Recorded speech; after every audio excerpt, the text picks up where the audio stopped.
प्राप्त करनी हो या पारलौकिक,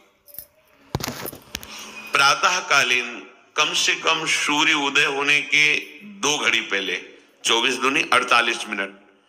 अभी सूर्य उदय होने में 48 मिनट है, आपने सैया छोड़ दिया, बस इसके आगे नहीं। सूर्य उदय होने के 48 मिनट पहले आप सैया से हट जाएं। अगर आप रात्रि में जगे हैं तो सूर्य उदय होने के 48 मिनट बाद फिर आप सो जाएं। लेकिन वो जो बीच का समय प्रातःकालीन संध्या भुवन भास्कर भगवान पधार रहे हैं, वो आप सो रहे हो तो आपकी आयु, आपका वैभव, आपकी बुद्धि, ये सब नष्ट होने लगती है, पता नहीं चलता। लोगों देखो कहां तेजवान चेहरे दिखाई दे रहे हैं, खूब तो सब खा पी रहे हो, खाने पीने क्या तेज एक अलग होता है, भागवती तेज अलग होता है। ब्रह्म मुहूर्त में उठे, प्रभु का स्मरण किया, जो 2-4 नाम ही सही, अपने बड़े बुजुर्गों को, गुरुजनों को भावना से प्रणाम किया। पहली बात, शरीर स्वस्थ रखने के लिए गर्म जल किया, हल्का, आधा लीटर से 1 लीटर तक जल पिया, भगवत भाव अर्पित करके वज्रासन में बैठकर। आप लोग दिनचर्या को नहीं करते हैं तो आप ब्रह्मचर्य को पचा नहीं सकते। ध्यान रखना, ब्रह्मचर्य कोई छोटी मोटी शक्ति नहीं है, उसको पचाने के लिए आपकी दिनचर्या दिव्य होनी चाहिए। फिर इसके बाद आप 5 मिनट 10 मिनट टहलिए, फिर सो जाइए। फिर जो शौचाचार की पवित्रता बताई गई उसके अनुसार आप स्नान आदि करके, पवित्र वस्त्र धारण करके, जैसे कोई महान व्यक्ति आ रहा है तो हम उसके आदर के लिए खड़े हो जाते हैं, ऐसे भुवन भास्कर पधार है, हाथ जोड़कर प्रणाम किया, अर्घ दान किया, गुरु मंत्र जपा आदि आदि।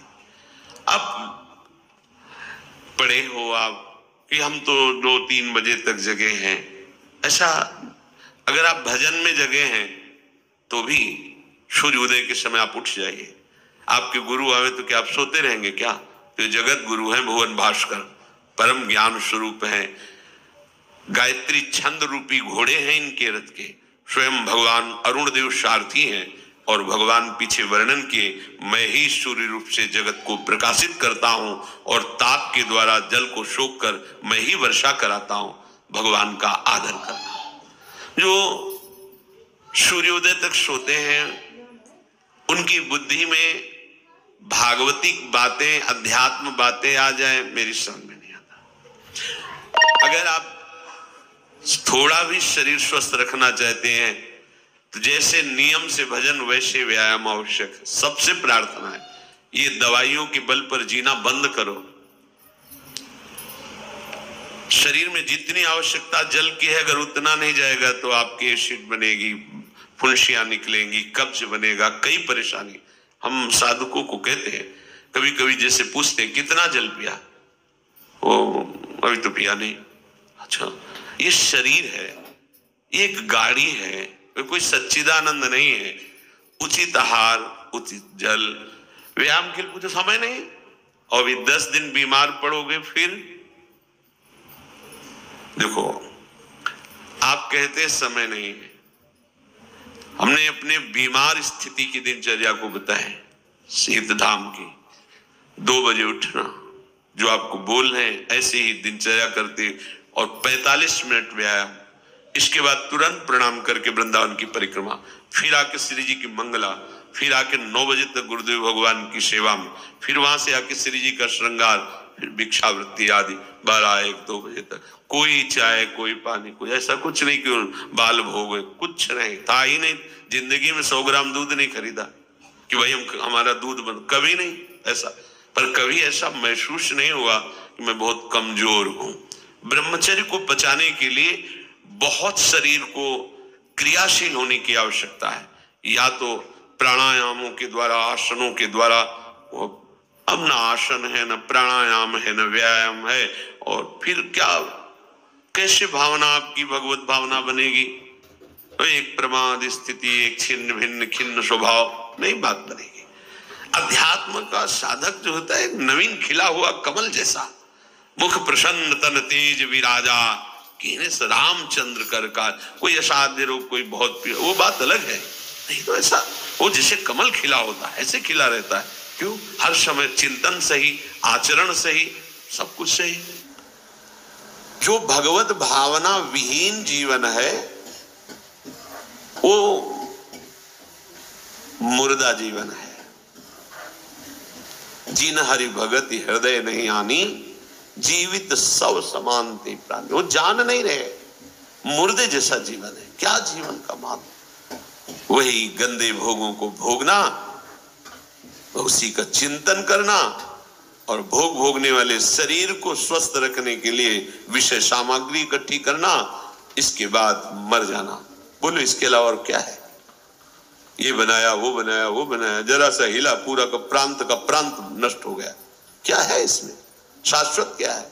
हमें तसल्ली होती है, हमने एक मकान बना लिया, तसल्ली होती, 4 लड़के हो गए और काल का तमाचा लगा पूरा का पूरा सब। क्या तसल्ली? हृदय को तसल्ली तब दो जब नाम चल रहा है, राधा राधा राधा राधा। दिनचर्या ही नहीं बन पा रही है आज के नए समाज की, दिनचर्या ही नहीं बन पा रही, भगवत भावना ही नहीं है। देखो, अगर परिवार में रह करके आप भगवत भावना नहीं करते तो सब परिवार में रहकर आसक्त हैं और सब दुर्गति को प्राप्त होते हैं। जब तक भगवत भावना नहीं है तब तक सब अविधि पूर्वक है। मान लीजिए सब अविधि, विधि भगवत भावना है। कुछ भी, किसी से भी, कोई भी, बस भगवत भाव, वही आनंद का अनुभव हो जाएगा। अतः उनके द्वारा किया गया देवताओं का पूजन मूल में मैं ही हूं, मेरा ही है, पर वो अविधि पूर्वक है। अविधि पूर्वक का तात्पर्य है कि वो ये नहीं जानते कि इस रूप में सर्व सामर्थ्यशाली भगवान ही विराजमान है। कभी कभी मंत्रों का ज्ञान नहीं होता, पूजन की सामग्री शुद्ध नहीं होती, भाव शुद्ध नहीं होता, इसलिए उनका पूजा सेवा आगे चल करके फल प्रदान नहीं कर पाता। प्रभु कह रहे मेरे में रिझाने के लिए किसी पूजा सामग्री की या किसी धन संपत्ति की आवश्यकता नहीं। पिता को बस इतना ही चाहिए कि वो अपनापन करके दौड़ के उनकी गोद में बैठ जाए, बस अपनापन प्रभु को चाहिए। माया की भूल भुलैया से वापस लौटिए और एक बात केवल बैठ जाए अगर हृदय में कि मेरे प्रभु अब मैं थक गया हूं, यहां कोई मुझे सहारा देने वाला नहीं, अपना नहीं, नाथ मुझे अपना बना लो। ये बहुत बड़ी बात है हृदय की। किसी के बहुत भाग्यशाली होगा उसके हृदय में बात आए, प्रभु उसकी रुचि का विषय बन जाते हैं। प्रभु जहां वो ऐसा भावना करता है और उसकी रुचि हो जाती है प्रभु में। जैसे हमारी विषयों में रुचि, ऐसे प्रभु में रुचि हो जाती है। अब वो जो भी करता है सब पूजा हो जाती है। ये रात से जल्दी सबको समझ में नहीं आता। ध्यान दीजिए, भगवत भावना विहीन आप जो भी कर रहे हैं वो सब अविधि पूर्वक है, भगवान कह रहे हैं। अगर भगवत भावना युक्त है तो जो भी कर रहे हैं सब विधि पूर्वक। कर्माबाई जी ने, एक विधि विधान जानने वाले संत ने जब कहा कि आप तो बिना स्नान में बड़ा अपराध, ऐसे तुम कैसे बना पाओ, और वो प्रातः अपनी स्नान आदि दिनचर्या करने लगी तो विलंब हुआ। फिर खिचड़ी अमनिया की ठाकुर जी को, ठाकुर जी आए गोद में बैठ के, एक कवल ही पाए कि उधर पर्दा, भाग के ठाकुर जी गए, खिचड़ी लगी थी। पार्षदों ने कहा जय जय, तो अभी भोग ही नहीं पधराया। फिर और बोले कर्मा भाई है ना, वो मुझे भोग लगाती, और पता नहीं उस महात्मा ने क्या समझा दिया विधि विधान, वो भोरी भारी हमारी भक्ता, वो अब नहाने धोने में समय लगाने लगी, इसलिए आज विलंब। देखो तुम जाओ और उनसे कह दो हम विधि विधानों से फंसने वाले नहीं, विधि विधान हमें कोई फांस नहीं सकता है। एक प्रेम फांस है जिसमें मैं फंस जाता हूं, बिना किसी बंधन के अगर ये बंधते हैं उसका नाम है प्रेम डोरी। जय श्री भट्ट प्रेम रस बंधन, क्यों छूटे दृढ़ फंद, बसो मेरे नैनन में दो चंद। ये बात सबकी समझ में नहीं आती। जाओ उनको कह दो जैसे वो बनाती थी वैसे ही बनावे। पूरा अविधि है। अगर शास्त्रीय सिद्धांत से दे देखो अविधि है, पर वो महान विधि है जो भगवान को आसक्त कर लिया। कौन सी विधि?